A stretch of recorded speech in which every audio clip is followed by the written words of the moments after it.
So Biden, of course, his administration is expanding these so-called anti-terrorism laws after the, attempted insurrection by those, Trumpers, January 6th at the U.S. Capitol. And as others have warned, these type of laws, measures will always be used against people on the left, people who speak out against, racism, white supremacy, capitalism, other inequities, more than it will actually be used against, these far-right, white supremacist, extremists. And case in point, proven correct once again. It's Ford Fisher on Twitter. Joe Biden's new anti-terrorism initiative classifies anarchist, violent extremists that oppose all forms of capitalism, corporate globalization, and governing institutions which are perceived as harmful to society, domestic violent extremist. So here we go. Can we zoom in? How do I zoom in? That didn't work. Hopefully you can read that, but if not, I'll read it for you. Domestic violent extremists are U.S.-based actors who conduct or threaten activities that are dangerous to human life in violation of criminal laws of the U.S. or any state, appearing to be intended to intimidate or coerce a civilian population. Again, laws are created by those in power. Who's in power?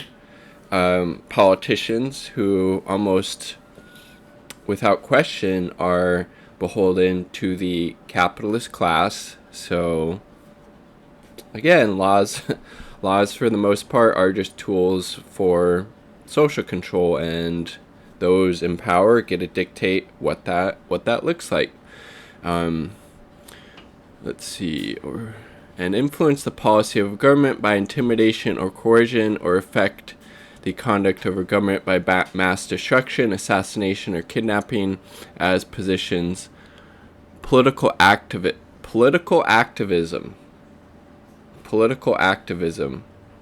right there. Use of strong rhetoric. That's apparently illegal under Biden's U.S. government now. Generalized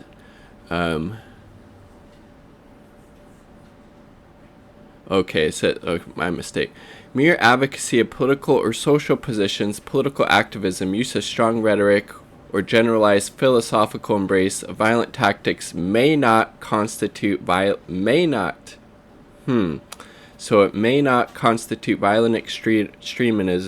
extremism. Political activism may not constitute that, but it might. I mean, they're leaving the fucking door open. Like, you see the wiggle room there, and you see how the U.S., the security state, whether the police on the local level or the, FBI, Department of Homeland Security, otherwise already uses these tactics to go out.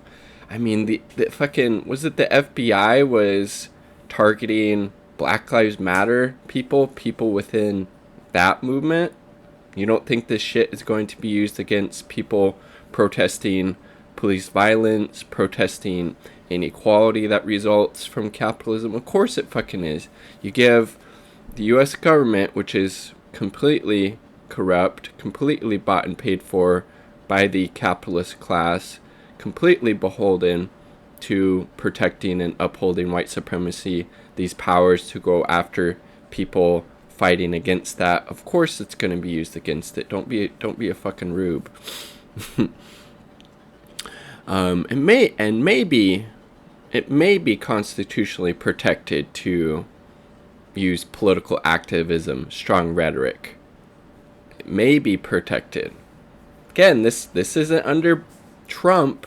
This is under Biden. But you don't see the fucking liberal media class, you don't see them talking about this shit, right? You got to go to content like mine or other, independent folks with critical thinking skills to actually get this type of analysis, and it's deeply disturbing, right? Well, obviously, we don't have a independent media We have corporate media who are just stenographers for, the Biden administration, military industrial complex, the capitalists, etc. While the majority of domestic violent extremists fall into one threat category, some draw upon or are inspired by ideological themes found in other threat categories.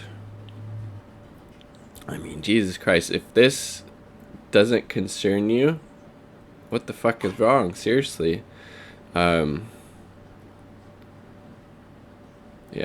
The reason I reference this is that Congress and Biden expand policing powers and budget. I'm uploading a thing now where Biden's doubling this federal program that gives money to state and local governments to hire more cops. He's more than doubling that funding under Trump. I believe the last year Trump was in office, it was 157 million, something like that.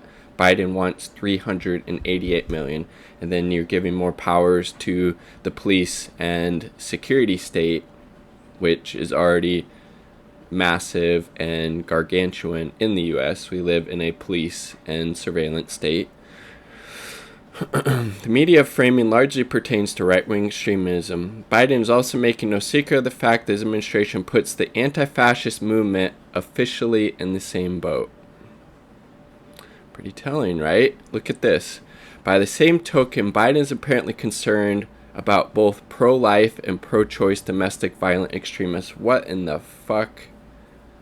I mean, that equivalency is just insane. You don't have people that support, that are pro-choice, that want to give or continue to let women be able to make choices about their reproductive health between themselves and their doctors, and not have the state say, no, fuck you, you can't do this because we're right-wing Christian fundamentalist wackos that just want to control women's bodies. The people on that side have literally assassinated doctors before who perform abortions. So look at the false equivalency here. It is fucking disgusting. Jesus Christ. An interesting contrast in the document is that militia groups are only classified by Biden as domestic violent extremists if they take overt steps to fight government. Some militias wouldn't be DVEs to Biden. Meanwhile, anarchists need only oppose capitalism without steps. Jesus. Militia violent extremists. Look at this. Yeah. There's the overt steps for the militia violent extremists are absent from the Like, that's pretty fucking telling. And again, this isn't the first time that Biden has used rhetoric criticizing Antifa or people who identify as anarchists. Jesus. Again, there's already way too many laws in the books to go after, the type of people that engaged in that insurrection attempt at the U.S. Capitol January 6th. We don't need to be giving the state more fucking power to police and persecute people. We need to be taking that fucking power away. And if we're actually really concerned about what radicalizes people, what makes them extremists, then address the material conditions on the ground that would lead people to adopt a extremist ideology. I don't know, maybe a fucking living wage, maybe addressing the massive issues of inequality, especially along racial and ethnic lines in the US, maybe canceling student loan debt, maybe making sure everybody has a home, things like that. But of course, no, it's just give the state more fucking power to throw people in cages and persecute them instead of actually addressing the root causes of what causes people to go to these ends. Included in Biden's broad definition of anti-government, anti-authority violent extremists are DVEs who oppose perceived economic... Look at this. People who are against economic, social, or racial hierarchies. So people trying to work towards creating a more just and equitable society and world. Pretty fucking telling, right? In activist discourse, this is referring to those who identify as anti-capitalist, anti-fascist, anti-racist. If you don't identify as those, so you support fascism and racism and capitalism, which go hand in hand with the latter two. I mean, Jesus Christ. DVEs with ideological agendas derive from anti-government or anti-authority sentiment, including opposition to perceived... I mean, Jesus fucking Christ.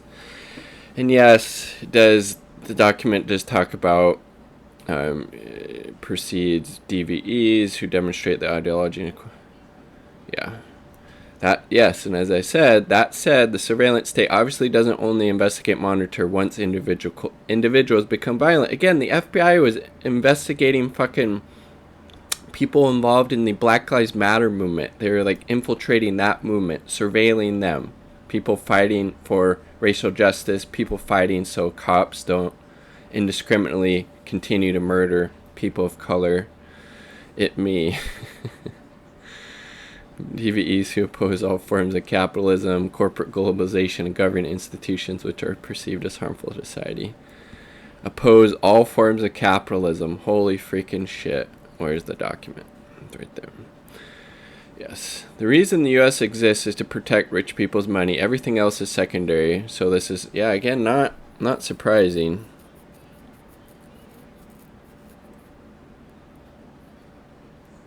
Torch has been passed, yeah.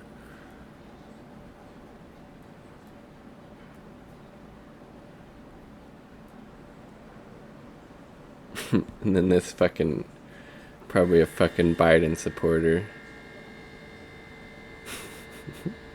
I'm not seeing it. This seems to be targeting bad actors that commit violent acts in many categories.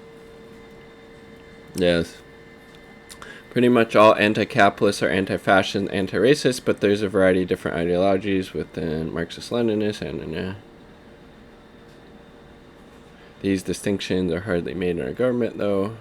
You know, pretty disturbing. I mean, I would love to hear your thoughts about these new categories of domestic violent extremists that the Biden administration is looking to institute, or it looks like they, let's go to the actual document here that they already put in place. Again, we don't need to be giving the security state any more fucking power. We need to be taking that shit away and actually, again, addressing the root causes of what causes people to become extremists to begin with, what makes that type of ideology and sentiment attractive.